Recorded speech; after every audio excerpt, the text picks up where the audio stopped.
Olá pessoal, eu sou o professor Eduardo Breviglieri. A gente vai ver uma técnica de sequenciamento de DNA. Vamos lá. Bem, essa técnica de sequenciamento que a gente vai conversar aqui, o método de desoxy, ele tinha suas limitações, na verdade, principalmente em termos de tamanho do fragmento que a gente podia sequenciar. Mas é uma técnica muito importante que desenvolveu bastante a biotecnologia, que ela consiste no seguinte: eu quero analisar um trecho de DNA, eu quero analisar a sequência de nucleotídeos, adenina, timina, citosina, guanina, eu quero analisar a sequência do DNA, tá? Que eu chamo um DNA-alvo, assim por diante, um determinado fragmento. A gente vai utilizar para essa técnica, né, os desoxirribonucleosídeos trifosfatados, para que ele tenha energia para ligação. Então teria os 3 fosfatos,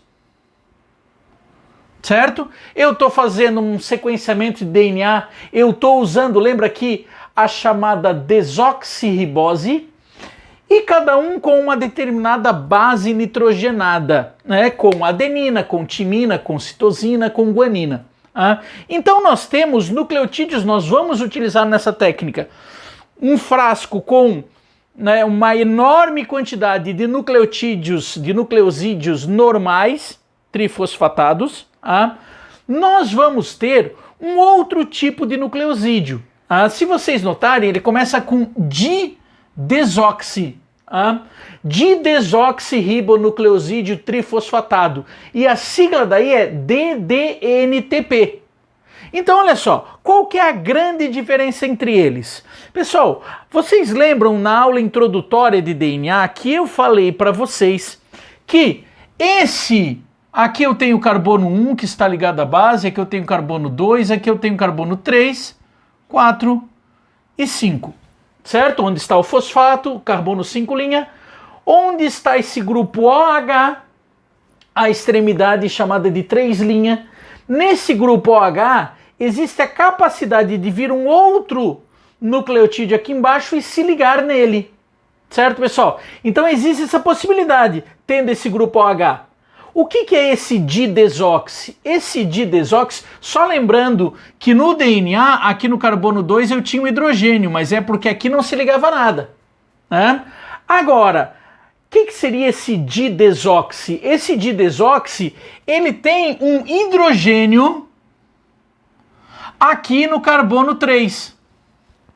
Se ele tem um hidrogênio, ele não consegue fazer aquela ligação chamada de ligação fosfodiéster. Ou seja, quando se tem um hidrogênio aqui, não adianta eu querer ligar um outro nucleotídeo ali embaixo que eu não vou conseguir. E isso vai ser muito importante. Além disso, esses nucleosídeos, eles na verdade existem fluoróforos, eles são como se fossem corados radioativamente, com colorações diferentes, quando a base é adenina, quando a base é timina, quando a base é citosina, quando a base é guanina. Então cada didesoxi desse vai ter uma base corada com uma determinada cor. A gente tem que imaginar isso, certo? Cores diferentes. A gente também vai usar nessa técnica, óbvio, o DNA que eu quero identificar, eu vou colocar também lá no frasquinho esse DNA que eu quero identificar, que eu quero saber a sequência dele. Nós vamos ter um oligonucleotídeo iniciador, que ele vai se ligar num determinado trecho de DNA, a gente chama de primer, e a gente vai ter a polimerase para fazer a polimerização, para ir ligando novos nucleotídeos, sempre na extremidade de 3', como a gente já viu lá na duplicação do DNA, certo? Eu coloco tudo isso naquele frasco e vou fazer processos de amplificação. Então, olha só, aqui está o trecho que eu quero ler, que eu quero saber qual é essa sequência.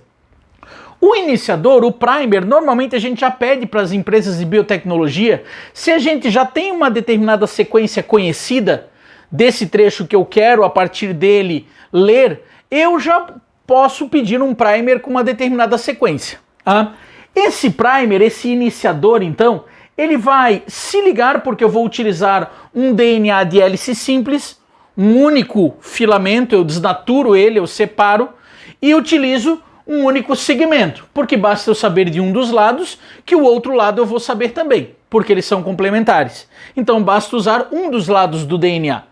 Quando eu uso esse primer, ele vai se ligar exatamente aonde tem uma sequência complementar a ele. Ou seja, se eu tenho um primer com GTTCA, é porque ele vai se ligar no nucleotídeo alvo que tenha CAAGT. Certo? Essa sequência aqui é uma sequência que ou eu já conhecia, ou eu vou pegar um primer com um trecho aleatório que eu queira analisar, e eu vou analisar a partir daquele primer a sequência lida. Daí, se eu não souber a sequência, eu só não vou saber essa sequência aqui. Mas vamos ver, mas a partir dali eu teria como saber. Então olha só, pessoal, se liguem aqui. O que vai acontecer? Esse primer, esse iniciador, vai se ligar, então, nesse trecho do DNA. Ele vai se ligar e a polimerase vai começar a ligar nucleotídeos novos lá na extremidade 3' Só que ela tem duas opções lá no frasquinho de nucleotídeos para ligar. Ou ela liga um nucleosídeo normal, vamos supor que ligou um nucleosídeo, aqui tenha uma citosina, certo? Primeiro nucleotídeo que eu estou lendo, vamos supor que seja uma citosina. O que vai acontecer? O primeiro nucleotídeo que vai se ligar ali vai ser o nucleotídeo com guanina. Só que existem dois tipos de nucleotídeos com guanina, o normal e o didesoxi, certo? Se ligar um didesoxi, lembra que nele não vai conseguir ligar mais nada. Então eu vou ter um fragmento ali que tem o meu iniciador, mais uma basezinha só, que é uma basezinha corada de verdinho, fluorescentemente, corada de verdinho. Eu tenho esse fragmento aqui, e a partir dele não vai sequenciar mais. No entanto, pode se ligar aqui, em vez de se ligar um nucleosídeo com guanina desse didesoxi, pode se ligar um normal. Se ligar um normal, continua a polimerização, a polimerase vai continuar. Ela continuando, o que vai acontecer? Ela vai ligar um novo nucleotídeo. Esse novo nucleotídeo que ela vai ligar pode ser daquele ali de desoxi, certo? Amarelinho, ou pode ser um normal, um nucleosídeo normal. Se ligar um nucleosídeo normal, o que acontece? Continua a polimerização. Se ligar um nucleosídeo de desoxi, para a polimerização por ali. E eu formei um fragmento um pouquinho maior que aquele primeiro, com a pontinha amarelinha. Já formei um fragmento assim, bem pequenininho. Já formei um fragmento um pouquinho maior, com a pontinha amarela. Aqui não. Aqui, como ligou um nucleotídeo normal com guanina, o que vai acontecer? Significa que continua a polimerização. Continuando a polimerização, o que vai acontecer? Eu vou ter a colocação de um próximo nucleotídeo aqui, que pode ser um normal, com timina normal, ou pode ser um com timina, de repente, daquela fluorescente de desoxi. Então significa o quê? Aqui eu formei um fragmentozinho um pouquinho maior que esse, que é um pouquinho maior que esse, e cada um com uma pontinha de uma determinada cor. Agora eu vou pegar todos esses fragmentos e vou correr num fiozinho de eletroforese muito fininho, num capilarzinho, e eles vão ser atraídos por uma carga positiva, e quando eles forem atraídos por essa carga positiva, eu vou puxar os fragmentos daquele tubinho. Só que a hora que puxar, o fragmento menorzinho que tiver vai ser o que vai correr mais rápido.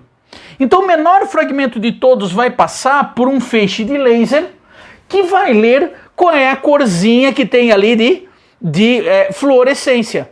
Então o que vai acontecer? Daí ele vai mostrar no monitor.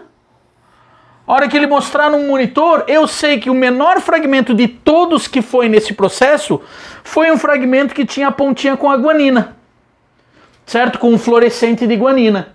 Então eu sei que o primeiro nucleotídeo que eu li, depois do meu primer, foi uma guanina. Depois o segundo fragmentozinho que vai passar, que o laser vai ler e vai fazer um pico, vai ser um que tem a guanina. Porque ele é um pouquinho maior aqui com a guanina e depois com uma citosina. Uma citosina fluorescente que dá esse pico amarelo.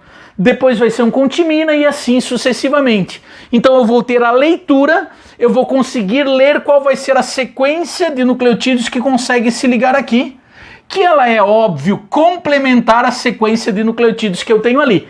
Então, depois do primer, qual é a sequência que eu encontrei? Eu encontrei G aqui, então aqui tinha C. Depois aqui se ligou um C, significa que aqui vai ter o quê? G.